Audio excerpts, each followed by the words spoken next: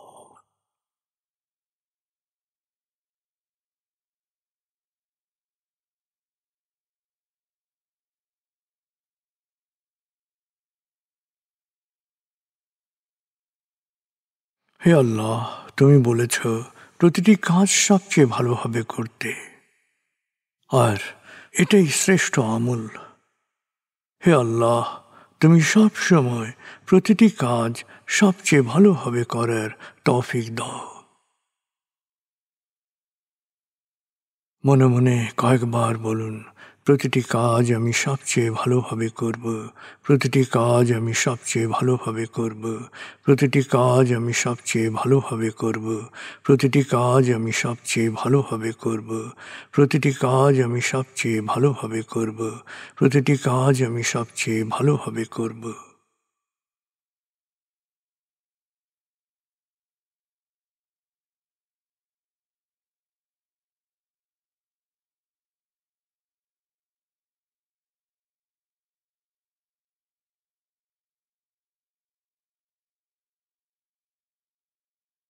আপনি মনের এক গভীর অবস্থায় অবস্থান করছেন। এবার আপনি নিজের জন্যে বা অন্যের জন্যে বিশেষ একটি প্রার্থনায় মনোনিবেশ করুন।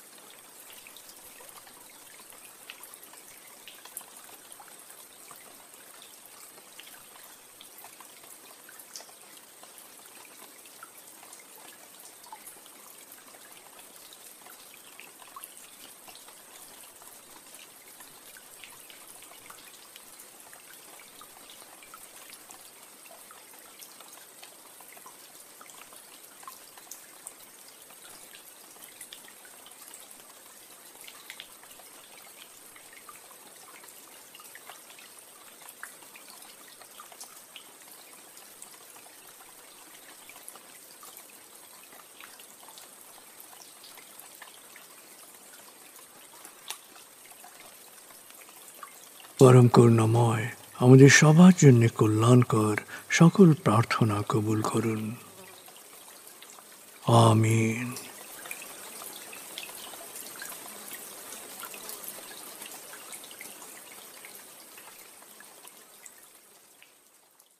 প্রিয় শরীদ, এক চমৎকার আবেগময় সময় কাটিয়েছেন আপনি। আমি এখন 0 থেকে 7 গণনা করব। আপনি পুরোপুরি জেগে উঠবেন, শারীরিক ও মানসিকভাবে পুরোপুরি সজীব, উৎফুল্ল, তার তাজা অনুভব করবেন। এবার লম্বা দম নিন। 0, 1। আবার লম্বা দম নিন। 2, 3। আবার লম্বা দম নিন। 4, 5। মনে মনে বলুন, 7 গণনার পর আমি চোখ মেলে তাকাবো। আমি পুরোপুরি জেগে উঠব, শারীরিক ও মানসিকভাবে পুরোপুরি সজীব, উৎফুল্ল, তার তাজা অনুভব করব। লম্বা দম নিন। 6, 7। চোখ মেলুন, আস্তে আস্তে মাথা ও ঘাড় নাড়ুন, পা টান টান করুন, হাত নাড়ুন, জোরে বলুন, বেশ ভালো লাগছে, বেশ বেশ ভালো লাগছে।